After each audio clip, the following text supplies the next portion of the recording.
ఎవరు మాట్లాడతారా? Distribution association తరఫున నాగేంద్ర నేను చెప్తున్నాను.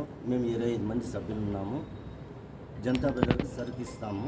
స్టాక్స్ అన్నీ మేము ఎలాంటి కమిషన్లు బోసన్న గారికి ఇవ్వట్లేదు అని పత్రికాముఖంగా తెలియజేస్తున్నాము. ఎవరు ఆరోపణలు చేస్తున్నారు, అందుకు కానీ ఇది నేరుగా మేము తెలియజేస్తున్నాము. రిస్క్ లేదు. ఈవెన్ బోసన్న అధ్యక్షుడు ఆయనతోనూ ఎటువంటి మాకు లావాదేవీలు లేవు. ఏమున్నా మనం బిల్లుతో సరికిస్తాము. బిల్లుతో మాకు అమౌంట్ అకౌంట్లో వేస్తున్నారు. అక్కడి నుంచి జనతా బజార్లో వర్క్ చేసే వాళ్ళతో కానీ ఎవరితో కూడా కానీ మనం ఏమన్నా ఉంటే ఆర్డర్ తీసుకుంటాము, నేరుకు పోతాం, సరుకు ఎత్తుకుని పోయి ఇస్తాము. విత్ బిల్లుతో ఇస్తాము. విత్ బిల్లుతో మనం సరుకు డెలివరీ ఇస్తాము. అంటే టీడీపీ నేతలు మాట్లాడింది వాస్తవాలు కాదంటారా? అది మనకు ఇది రాజకీయాలకు అతీతంగా మేము మా సర్వీస్ అయితే చేస్తాం. వ్యాపారస్తులము సరుకిస్తున్నాం. అందరికన్నా అన్న మీద అభిమానంతో ఇంకా కొంచెం పర్సంటేజ్ తక్కువ వేసే ఇస్తున్నాం. కానీ మేము వ్యాపారస్తులుగా ఉన్నాం. కానీ రాజకీయంగా మాకు ఎటువంటి సంబంధం లేదు. వాళ్ళు చేసిన ఆరోపణలు తప్పనేసే ఖండిస్తున్నాం. అది ఏ పార్టీ అయినా కాదు, ఆరోపణ అనేది తప్పని ఖండిస్తుంది. అయితే ఇంక ఎలాంటి సంబంధము లేదు రాజకీయంగా. ఇదేం అంతే. మిగతా రాజకీయంగా మనకి ఎటువంటి సంబంధం లేదు కాబట్టి అది వాళ్ళ ఇష్టం. మనకేమీ సరుకు ఆర్డర్ కావాలా, ఏదో దానివల్ల మనము 10 రూపాయలు సంపాదించుకుంటున్నాము. మాకు సరుకు సేల్స్కి అయ్యేదానికి ప్లేసు మంచి ప్లేస్ కాబట్టి ఇప్పుడు మాకు రిలయన్స్ ప్లస్ మోర్ సూపర్ మార్కెట్లు ఇట్లా అవన్నీ వస్తుండే దాంతో మాకు డిస్ట్రిబ్యూటర్లు చాలా ఇబ్బందిగా ఉంది. ఈరోజు మాకు జనతా బజార్ వల్ల మేము ప్రతి ఒక్కరు స్టాక్ అమ్ముకోగలుగుతున్నాము. మా వల్ల మేము తక్కువ రేట్లకి ఇచ్చి మేము జనతా బజార్ని అభివృద్ధి పరుస్తున్నాం. కానీ ఆ జనతా బజార్ వల్ల మేము ఇది పొందుతున్నామని కాదు.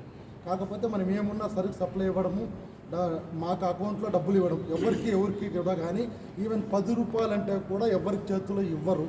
ఏమున్నా బిల్లు పోయిందా, డెలివరీ తీసుకున్నారా, అమౌంట్ అకౌంట్లో వేస్తారు. ఎవరికి రాండి మీకు డబ్బులు ఇస్తామని చెప్పరు. ఓన్లీ ఒక హమాలీలు తప్ప ఇంకెవ్వరికి ఆ జనతా బజార్లో బిల్లుతో తప్ప హ్యాండ్ క్యాష్ ఎవరికి ఇవ్వరు. అక్కడ వాళ్ళకి మనమేం లావాదేవీలు ఎవరు దిగరా లేదు. వాళ్ళ పార్టీకి వాళ్ళ పని, మా పార్టీకి మేము సరికిచ్చినామా పేర్చుకున్నామా మా పార్టీకి మేము జనతా బజార్ నుంచి వచ్చేస్తాం. అంతేకాదు ఎక్కడ లేవాదేవీలు ఏమీ లేవు.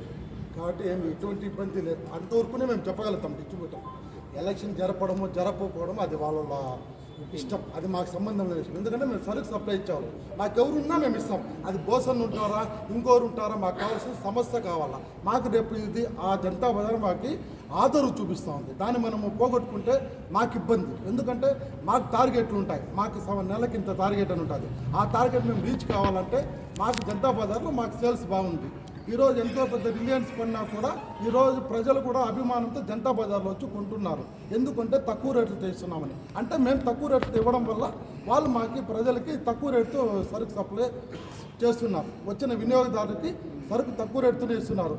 పోయిన మంత్లో కూడా మమ్మల్ని అడిగినారు ఏమనేసి 1 మంత్ మేము తక్కువ రేటుకి అమ్మితే మీరు కూడా మీకు ఎంత అనుకూలమైతే అంత తగ్గించి ఇవ్వండి అనేది ఓకే చేస్తున్నాం.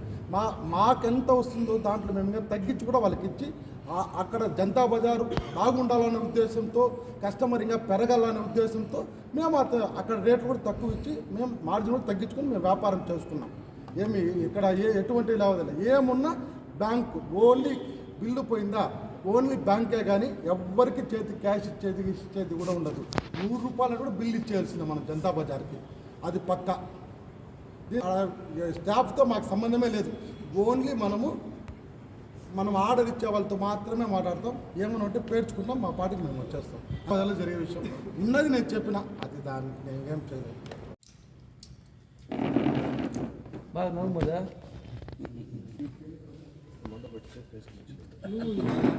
అంత వన్ సైడే మాట్లాడారు.